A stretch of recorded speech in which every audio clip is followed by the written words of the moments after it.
हाँ जी, तो स्टूडेंट्स अस्सलामुअलैकुम। तो स्टूडेंट्स यहाँ से हमारे चैप्टर 6 का आगाज़ होता है जो ऑसिलेटर्स के बारे में है। तो ऑसिलेटर स्टूडेंट्स हमारे पास कई किस्म के होंगे इसके अंदर। तो ज़्यादा से ज़्यादा हम कह लें कि इतना ज़्यादा इस चैप्टर को टच नहीं करेंगे, ये बहुत जल्दी आपका ख़त्म हो जाएगा चैप्टर। इंशाल्लाह आपके लिए इसको ईजी बनाएंगे। ज़्यादा हम थीसिस की गहराई में भी नहीं जा रहे, जितना आपके काम का है उतना ही पढ़ाएंगे इसके अंदर।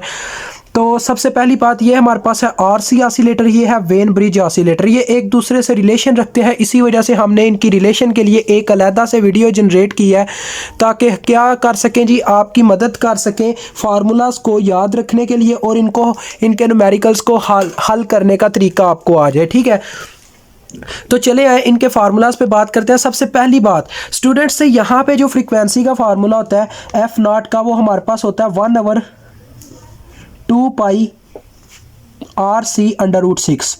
अब ये √6 क्यों आता है? क्योंकि स्टूडेंट्स यहाँ पे 3 आर और 3 कैपेसिटर एग्जिस्ट करते हैं। मतलब अगर आप इनकी तादाद को देखें तो 3 और 3 6 होता है, इस वजह से 6 का √ आ जाता है। ठीक है, आपको ये चीज़ याद रखवाने के लिए मैं कह रहा हूँ, क्योंकि इसका थीसिस के पीछे बहुत ज़्यादा गहराई है। आप गहराई में जाएंगे तो आपको इतनी जल्दी याद नहीं होगा ये फार्मूला। तो बहुत तरीक़ेकार का कह लें, ट्रिकी एक ज़ुबान है मेरी कि इसमें 3 रजिस्टर और 3 कैपेसिटर होते हैं जिनकी वैल्यू सेम होती है। इस वजह से हमारे पास √6 आता है फ्रीक्वेंसी के अंदर। ठीक है, और दूसरी बात इसमें हमारे पास ये जो ऊपर देखें, ये एक इन्वर्टिंग एम्पलीफायर है। इन्वर्टिंग एम्पलीफायर का आपको पता है क्या फार्मूला होता है? RF/RI। तो RI इसके लिए R1 है, RF इसके लिए RF ही दिया गया। ठीक है, तो RF/R1 ये हमारे पास बराबर होता है 29 के।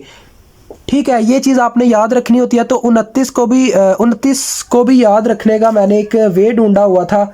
अब मैं आपको वो वे भी बता देता हूँ, रुक जाइएगा ज़रा, इंतज़ार कीजिएगा बस।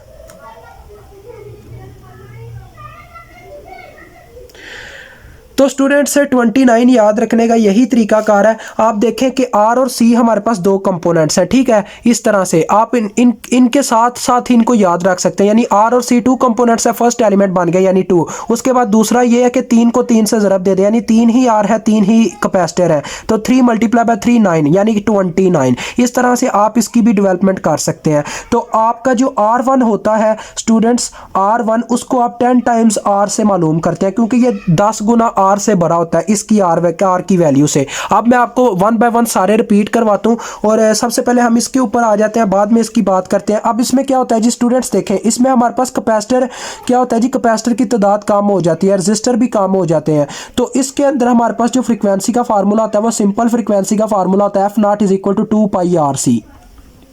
ठीक है, R2 R3 आपस में बराबर होते हैं। इसके अंदर कैपेसिटर भी आपस में बराबर होते हैं, इनकी वैल्यू सेम होगी, टेंशन नहीं लेनी। ठीक है, उसके बाद आपके पास जो फार्मूला होगा फॉर RF/R1 वो आपके पास बराबर होगा 2 के। ठीक है, ये चीज़ याद रखिएगा, ये 2 के बराबर होगा, क्योंकि इसमें सिर्फ 2 कंपोनेंट्स पाए जाएंगे। देखें R और C 2 कंपोनेंट्स, वैसे ही जैसे यहाँ पे थे मैंने आपको बताया था इसका कैसे एलिमेंट आपने डेवलप करना है पहला। तो आगे आपको एक चीज़ बताता चलूँ, R1 आपने इसमें लेट करना है। इसमें R1 को मालूम करने का कोई वे नहीं है, इसको आपने लेट करना है। ठीक हो गया, बस यही 3 पॉइंट्स थे जो मैंने आपके क्लियर करने थे। अब मैं आपको बताता हूँ कैसे इनको याद रखना है। सबसे पहली बात कि फ्रीक्वेंसी का सिंपल फार्मूला तो आप सबको आता है 1/2 पाई RC। तो √6 क्यों आया? क्योंकि इसमें 3 रजिस्टर है, 3 कैपेसिटर है, 3 को 3 से ज़रब दो 6 आ गया, 6 का √ आ गया, क्योंकि हम इसकी नंबर ऑफ वैल्यूज़ को अंडर में लेते हैं। उसके बाद इसमें क्यों नहीं √ आया? क्योंकि इसमें दोनों की एक एक वैल्यू है। तो RC को जब मल्टीप्लाई देंगे इनके नंबर ऑफ वैल्यूज़ को तो 1 आएगा, तो 1 का √ 1 नहीं होता, तो सिंपल वैल्यू आ गई F0 = 1/2 पाई RC। ठीक हो गया।